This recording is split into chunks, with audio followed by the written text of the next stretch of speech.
ఆ స్క్రీన్ మీద చూస్తున్నారు కదా, ఆ పాటలో ఏమేమి ఉన్నాయంటే ఒక నిమ్మ చెట్టు, పసుపు చెట్టు. ఆ ఆకులు కొంచెం పచ్చబడిపోయి ఎండిపోయినట్టుగా ఉన్నాయి, అది పసుపు చెట్టు అన్నమాట.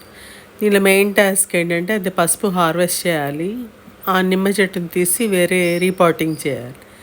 దానికి ఏం చేయాలంటే ఈ టబ్ని ఏం చేసామంటే ఆ మొక్కలు ఉన్న ఆ టబ్ని కట్ చేయాలని బోర్లు చేసాము, దాన్ని పక్కకి సైడ్కి తిప్పి కట్టర్ తోటి వీలైనంత వరకు కట్ చేసాం. చాలా హార్డ్గా ఉంది అది, అందుకని పైన పైన కొంచెం కొంచెం మట్టి తీస్తూ అది కట్ చేస్తున్నాం అన్నమాట.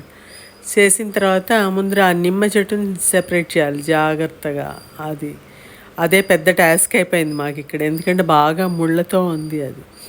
ఆ తర్వాత వీలైనన్ని దుంపల్ని మేము సెపరేట్ చేసాము ఆ మట్టిలోంచి, పసుపు దుంపల్ని. అగో చూసారా ఎంత క్యూట్గా ఉన్నాయి కదా పసుపు దుంపలు. నేను ఇదే ఫస్ట్ టైం అనమాట మేము చేయడం మిద్దె తోటలో.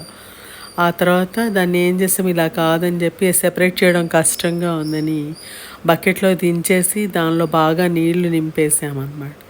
నింపేసిన తర్వాత జాగ్రత్తగా వీలైనన్ని దుంపల్ని వలిచేసేసి పక్కకి తీసాము. ఆ తర్వాత నిమ్మ చెట్టుని సెపరేట్ చేసేసాము.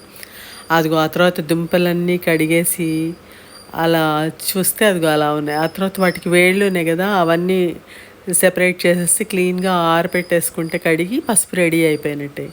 ఆ తర్వాత పసుపు తయారు చేసుకునే ప్రాసెస్ మళ్ళీ వేరే ఉంటుంది. ఇవన్నీ పసుపు దుంపలు. కొన్ని పచ్చి పసుపు దుంపలను కూడా మనం వంటల్లో వాడుకోవచ్చు, అల్లం దంచుకున్నట్టుగా దంచుకొని వాడుకోవచ్చు అన్నమాట. బాగుందా వీడియో? నచ్చితే లైక్ చేయండి, షేర్ చేయండి, ఛానల్ సబ్స్క్రైబ్ చేయండి. నమస్తే, సీ యూ, బాయ్.